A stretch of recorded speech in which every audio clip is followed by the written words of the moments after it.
You know, Congressman Collins, is very interesting. The ends seem to justify the means when I listen to the propaganda and the narrative here. On one hand, we're told there's a political process, so anything goes. And you saw that throughout the House. Then moves to the Senate, now we're told, now wait a minute. This is an impartial process where justice must be done. They need to call the witnesses. We insist that they call the whistleblowers because we didn't call them either, and we don't want them called. They must accept evidence that we apparently sat on for 5 or 6 days that we've now thrown over the transom for an indicted potential felon who's looking for a deal with the Southern District of New York. Political, impartial process. What is this process?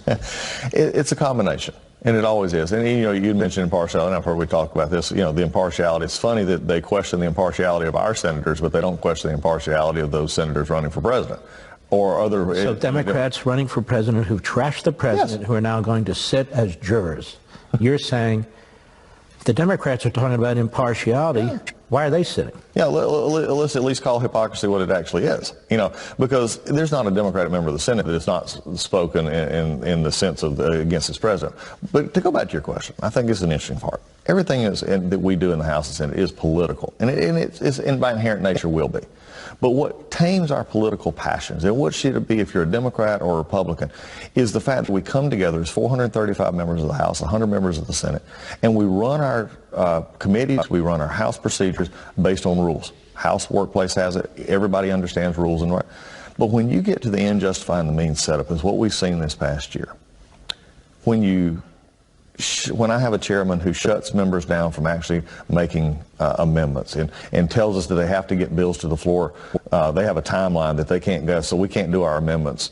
When you have hearings that are set up where Adam Schiff says witnesses can't answer Republican questions, when you have it set up to where they control the evidence, they control the process, when you have as I mentioned it earlier, a speaker who says something she shouldn't say on the House, I called her on it, the chair agreed, the parliamentarians agreed with me, but yet she had her members come down and overturn the punishment.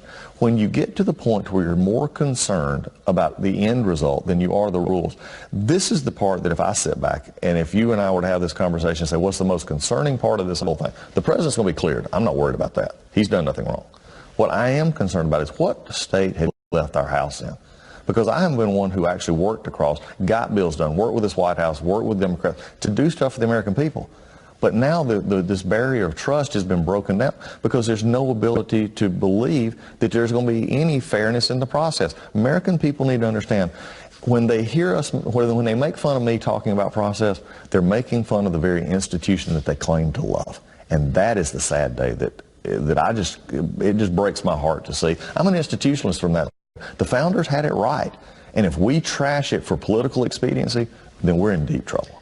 That's why I'm concerned about holding a quote-unquote trial based on a corrupt, unconstitutional process, at least the effort to dismiss it. I want to ask you a question. Jerry Nadler. He's the chairman of the committee. You're the ranking member. Right. What's your relationship with him? When we're in a committee, probably not as good. I've known Chairman Nadler before. He became chairman before I became ranking member. We together on some issues.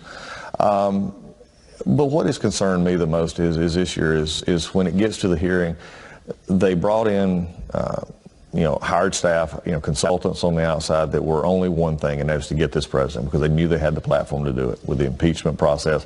And what concerned me is we saw it acted out. So personally, he and I on the stage, we'll go at it. People have seen that all year. Frankly, I've gotten the better of that a lot of times because when you're in the right, it's much easier to fight. Off the camera, everything else, he's an older gentleman who served Congress in a long time. And we talk, we share family concerns and things, but that relationship at times has been strained this year. So it's changed a little bit. It has. Do you have any relationship with Nancy Pelosi? Do you ever talk to her? No. Isn't it amazing? You have the Speaker of the House. What would you say to her if you spoke to her? Good question, because she never really has. I mean, we've spoke, just what I call from the South, past pleasantries, when we said hello and stuff.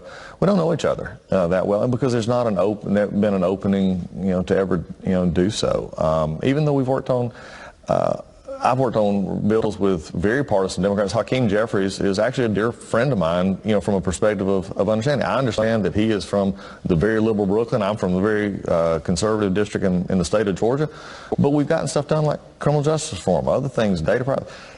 what's missing right now, and it's really gotten strained, is because of this continual destruction of our processes, destruction of our rules, that it makes the American, you know who loses in this? Is the American people. And that's the bottom line. That's why I think they have such a problem with this president, because he genuinely cares about people. And I think that's what's missing a lot of times. For those of us who've gotten to know him and to see his heart and his passion, he asks questions. He has a very boisterous personality. He's big in life because he tries to do big things. The question is, why can't we come alongside and find ways to work with that? But instead, they understand one thing. The president is what they want. And I believe that the Speaker is willing to put the House on the line to get it. And she's done it again.